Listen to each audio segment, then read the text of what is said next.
Hello and welcome to Indian Polity classes. This is lecture 11 on Indian Polity series, and in this lecture we will discuss a very important topic. This is the making of Indian Constitution, and this is the part 1 of this video. So we will discuss the making of Indian Constitution in a very much detailed manner. It is a very important topic from exam point of view, so let us get started. Yes, see, in 1922 Mahatma Gandhi put forward the demand that Indian political destinies should be determined by the Indians themselves. It was declared soon after the innovation of Government of India Act 1919. Okay, देखिए पहले के lectures में हम बात कर चुके हैं constitutional development in India के बारे में. उसके बाद हमने प्रेम्बल के बारे में डिस्कस किया. अब जो हमारा इम्पोर्टेंट टॉपिक है उसमें हम मेजर रोल प्ले किन किन इंडियंस ने किया उसके बारे में हम जानने की कोशिश करेंगे. So one of the important leader that play important role during the Indian freedom struggle was Mahatma Gandhi. Okay, आपको पता है Mahatma Gandhi return to India in the year 1915. 1915 में महात्मा गांधी इंडिया में आते हैं और यहाँ पे आने के बाद आपको पता है चंपारण सत्याग्रह 1970 होता है, अहमदाबाद खेड़ा सत्याग्रह. ओके, सो देखिए it was the time during which home rule movement in the India that was started in the year 1960. देखिए एक तरफ होम रूल लीग स्टार्ट हुई है, एक तरफ महात्मा गांधी 1915 में वापस आ जाते हैं और 1915 में आने के बाद 5 वर्ष बाद ही ये 1920 में जो है नॉन कोऑपरेशन मूवमेंट या फिर असहयोग आंदोलन की शुरुआत इंडिया में कर देते हैं. सो उसके 2 साल के बाद, असहयोग आंदोलन के 2 साल के बाद महात्मा गांधी फर्स्ट टाइम बोलते हैं कि that the political this is not distant, this is destiny. Destiny लिख लिया, DISTANY. Okay, this is political destiny. That political destiny should be determined by the Indians themselves, and it was declared soon after the innovation of Government of India Act 1919. Okay, government of India act 1919 में आपको पता है separate electorate for the sikhs were also introduced by the Britishers. So उसकी और भी जो एरोगेंट्री चीज़ें थी उन सबको महात्मा गांधी जी ने मद्देनज़र रखते हुए फर्स्ट टाइम ये स्टेटमेंट दिया कि इंडिया की पॉलिटिकल डेस्टिनी है, जो इंडिया का पॉलिटिकल भाग्य है, that should be determined by the Indians themselves, वो सिर्फ भारतीयों के द्वारा ही तय किया जाना चाहिए. Okay, so in the year 1922 first time Mahatma Gandhi statement. Okay, so what were the outcome of this statement? See, as a result of this, in the year 1922, at the initiative of Mrs. Annie Besant, a joint meeting of the member of the Central Legislative Assembly was held, which decided to call a conversation for the framing of the Constitution. Okay, so Mrs. Annie Besant that also play a very important role in Indian independence movement. वो एक meeting बुलाते हैं of the member of central legislative assembly और उसके अंदर decide किया जाता है regarding the framing of the Indian constitution. Okay, see इसके बाद क्या होता है. So in the year 1923 a conference was held in Delhi attended by the member of central and provincial legislature. Okay, देखिए एनी बेसेंट ने जो कॉन्फ्रेंस बुलाई थी that took place in February 1923 and it was held in Delhi and attended by the member of central and provincial legislature. Okay, देखिए महात्मा गांधी ने 1922 में आके आह्वान किया कि इंडिया की पॉलिटिकल डेस्टिनी इंडियंस के द्वारा ही तय की जानी चाहिए. उसी के रिजल्ट में देखिए 1923 तक member of central and provincial legislature के जितने भी मेंबर थे सभी के सभी ने मीटिंग अटेंड की. Okay, so next point, the conference outline the essential element of a constitution placing India on equal footing with self governing dominion of the British Empire. Okay, what do you mean by this. Conference outline करती है essential elements for the constitution making के लिए that led to the self-governing dominion of the British Empire. Okay, so यहाँ पर constitution किस हिसाब से बनाना चाहिए उसके बारे में डिस्कशन होता है. So in the few years later, in the year 1927, on 17 May 1927, what happened? At Bombay session, Motilal Nehru moved a resolution calling up the Congress Working Committee to frame Constitution of India. Okay, very important point. यहाँ से direct question पूछा जाता है. So, which session? It was a Bombay session in the year 1927 when Motilal Nehru, the father of Jawaharlal Nehru, moved a resolution calling up the Congress Working Committee, which is also known as CWC, to frame Constitution of India. Okay, so let us see the next points. On 19 May 1928, all party conference that were organized in Bombay appointed a committee under the chairmanship of Motilal Nehru to determine the principle of Constitution of India. Okay, देखिए 1927 मई 17 को मोतीलाल नेहरू ने resolution एक move किया और इसमें इन्होंने कहा CWC को कॉल किया to frame the constitution of India. Okay, so as a result of this, on 19 May 1928, all party conference that were organized in Bombay appointed a committee under the chairmanship of Motilal Nehru to determine the principle of Constitution of India. Okay, इसके result में 1988 में all party conference जिसकी meeting Bombay में हुई थी वो मोतीलाल नेहरू की chairmanship में एक कमेटी का गठन करते हैं. Okay, to determine the principles of constitution of India. Right, so next one. Yes, committee submitted its report on 10 अगस्त 1928. देखिए 19 मई को इन्होंने कमेटी का गठन किया और ये कमेटी अपनी रिपोर्ट सबमिट करती है on 10 अगस्त 1928.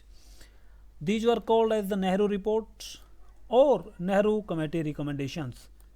very important. यहाँ से डायरेक्ट क्वेश्चन आता है regarding the points of Nehru report. Okay, so what were the points of Nehru report? Let us see it. Yes, points of Nehru report. Principle of sovereignty. What do you mean by the principle of sovereignty? We have talked in the earlier lecture. The word sovereignty mean India or any country can take its independent decision without the interference of any other country. Okay, कोई भी राष्ट्र है, कोई भी देश है, किसी अन्य राष्ट्र की इंटरफेरेंस के बिना कोई भी डिसीजन अपने देश में लेके आ सकता है. Okay, this is the principle of sovereignty. Parliamentary system mean upper house, lower house, Lok Sabha, Rajya Sabha.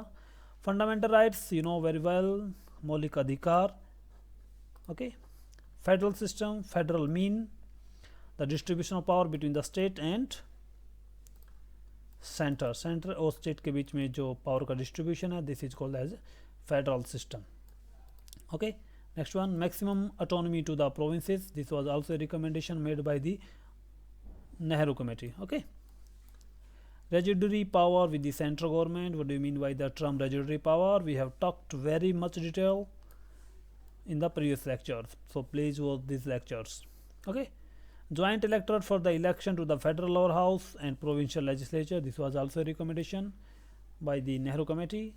Reservation of seats for minorities with limited period. See, this is a very important point. Nehru committee ने recommend दी कि reservation होना चाहिए minorities के लिए, but एक limited period के लिए. Okay, so these were the important points of Nehru report. See here. Okay, Nehru recommendation और Nehru report. So after it what happens? See, it was 10 August 1928 when Nehru committee submit its report. After this, after 6 years, in the year 1934, the CWC, meaning Congress Working Committee, demanded that a constitution drawn up by a constituent assembly elected on the basis of federal suffrage is the only satisfactory alternative. सो 1934 में Congress working committee demand करती है एक ऐसे constitution का जो कि बनाया गया हो कॉन्स्टिट्यूएंट असेंबली के मेंबर्स के द्वारा on the basis of adult suffrage, and this is the only satisfactory alternative. Okay, So these were the demand made by the CWC or Congress Working Committee in the year 1934. Okay, just remember, देखिए यहाँ से अभी तक कोई question नहीं पूछने को मिला है, लेकिन एक सीरीज हमें पता होना चाहिए. ओके, क्वेश्चन किस तरीके से निकल के आते हैं, नैरो रिपोर्ट्स के ऊपर क्वेश्चन निकल के आता है. ओके, कौन कौन सी इंपॉर्टेंट मीटिंग्स हुई थी 1922 में, महात्मा गांधी ने क्या बोला था, वहाँ से ज़्यादा इंपॉर्टेंट क्वेश्चन निकलते. फिर भी हमें एक प्रॉपर क्रॉनिकल ऑर्डर में चीज़ों को पता होना चाहिए. So in the year 1934 CWC demanded a constitution drawn up by constituent assembly elected on the basis of adult suffrage is the only satisfactory alternative. Okay, next one. This was the first time that a definite demand for constituent assembly was put forward. Okay, for the first time constituent assembly की जो demand थी वो CWC के द्वारा की गई 1934 में. So as a result of this, M.N. Roy, very very important point, who is the founder of communist movement in India in the year 1934, put forward the idea of constituent assembly for India. M.N. Roy जो कि communist movement के Pioneer थे, इन्होंने 1934 में idea दिया constituent assembly के लिए. Very very important, in fact most important. Direct question यहाँ से पूछा जाता है, who was first to forward the idea of constituent assembly in India. It was M.N. Roy in the year 1934. Alright, so next one. For the first time, definite demand for constituent assembly was put forward, as we see earlier. To suppress this, देखिए 1934 में M.N. Roy ने demand की, ये फिर idea दिया. To suppress this mean the idea for constituent assembly. To suppress the idea of constituent assembly, Britishers came with the Government of India Act 1935, the biggest source of Indian Constitution. 60% of Indian Constitution is borrowed from Government of India Act 1935. Okay, so what happened next? Let us see it. Yes, in the year 1936 Lucknow session, Congress declared that no constitution imposed by the Britisher is acceptable in India. Okay, अब देखिए, अब तक तो भाईचारे में बातें हो रही थी, कोई मान जाए, कभी डोमिनियन स्टेटस की बात हो रही थी, लेकिन अब 1936 में कांग्रेस ने भी आके दिखाना स्टार्ट कर दिया, और Congress declare that no constitution imposed by the britishers is acceptable in India, and this was done as a result of government of India act 1935. Okay, उसी के रिप्लाई में कांग्रेस डिक्लेयर करती है कि no constitution imposed by the britishers is acceptable in India. Okay, after this, in the year 1937, INC, Indian National Congress, contested election to the provincial legislature.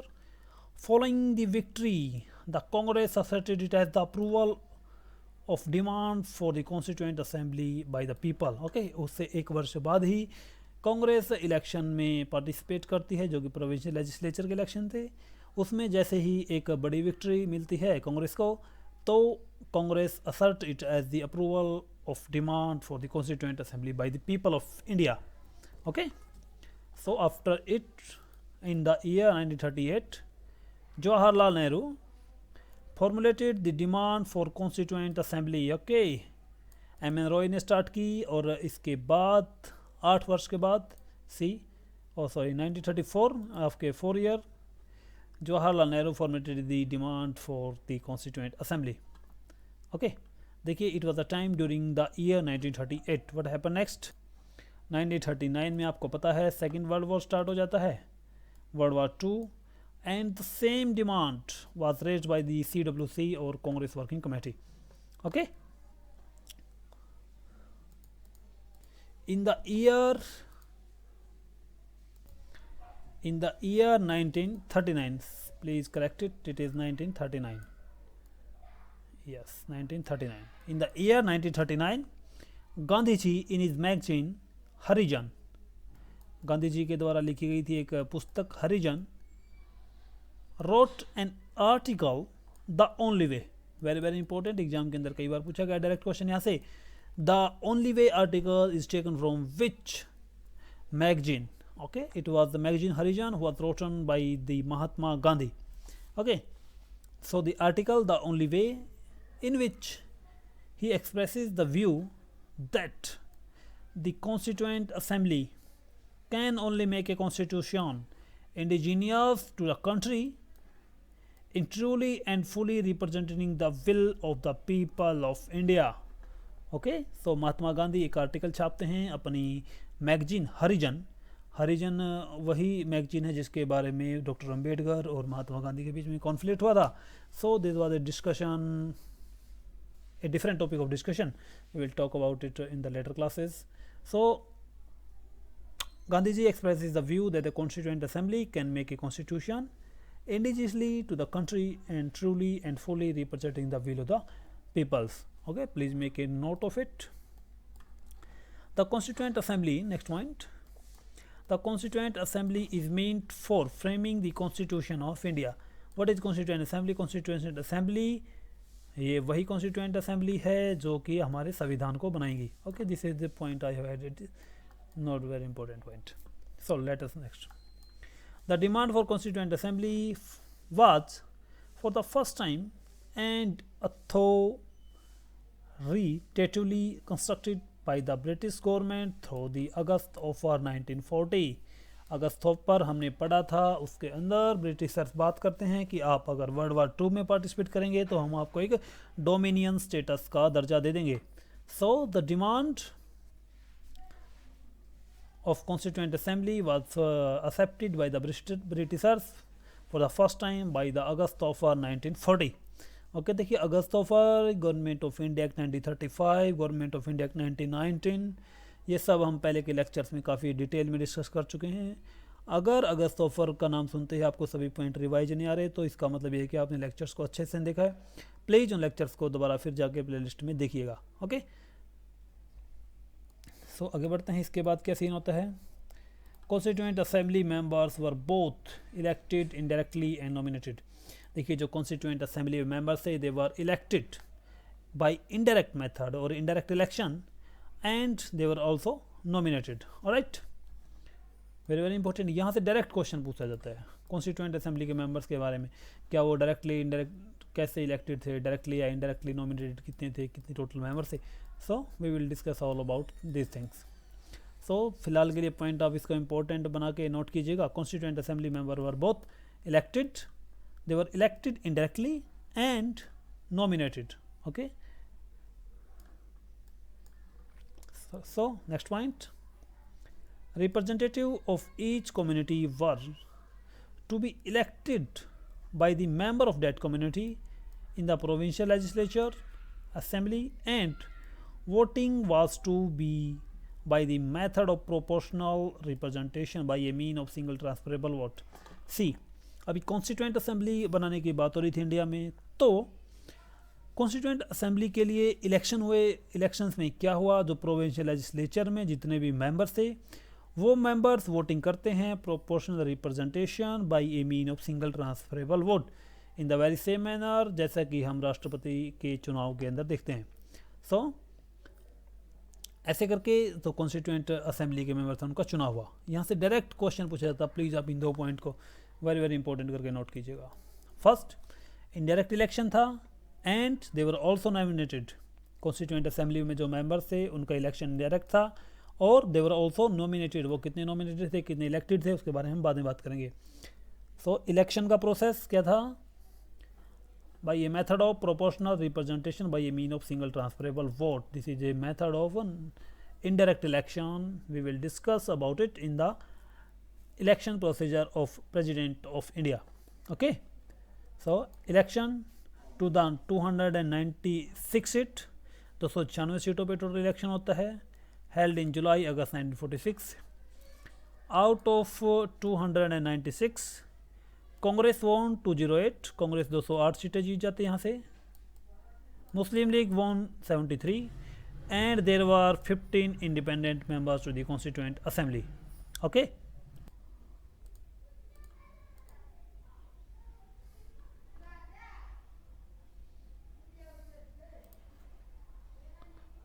Legislative council से, yes see the total number of member in the constituent assembly were 389। Total members थे जो constituent assembly में वो थे 389। Okay, इसमें से 296 या 296 they were elected and 93 were nominated. Okay, तो 296 मेंबर थे इलेक्टेड, ये थे आपके गवर्नर प्रोविंसेस, जिसको आप बोलते हैं प्रोविंशियल लेजिस्लेटिव असेंबली। इसमें से 296 मेंबर थे, ओके, और 93 थे नॉमिनेटेड, ओके, सॉरी 11 जो हमारे गवर्नर प्रोविंसेस थे, ओके, और 4 चीफ कमिश्नर प्रोविंसेस थे। 11 governor provinces and 4 chief commissioner provinces में से टोटल मेंबर का जो इलेक्शन हुआ था वो है 296 and 93 were nominated. Election was held in the year 1946. Okay, this was a indirect election. Okay, so look here, we have discussed about this point. Election to the 296 held in July August 1946. Out of 296, Congress won 208 and Muslim League 73, and there was a strength of 15 independent member also in the Constituent Assembly. Okay, very important, यहाँ से direct question पूछा जाता है, please अब इसको भी important करके note बना लीजिए। तीनों पॉइंट्स का आप बहुत, मैं कह रहा हूँ आप इसको कम से भी 3 से 4 बार लिखेंगे अपनी कॉपी के अंदर। वेरी वेरी इंपॉर्टेंट, यहाँ से क्वेश्चन देखने को मिलता है। Okay, so a question UPSC prelim 2004, question is member of constituent assembly which drafted the constitution were. Member of the constituent assembly which drafted the constitution were, जो member थे constituent assembly के जिन्होंने constitution को बनाया, draft किया, वो थे were nominated by the British parliament. कैसा कोई प्रोविजन हमने पढ़ा? No way. Nominated by the governor general, no way, ऐसा कोई प्रोविजन नहीं पढ़ा। Elected by legislative assembly of various provinces, yes this is right. We have recently talked there were 11 governor general provinces or legislative assembly of various provinces.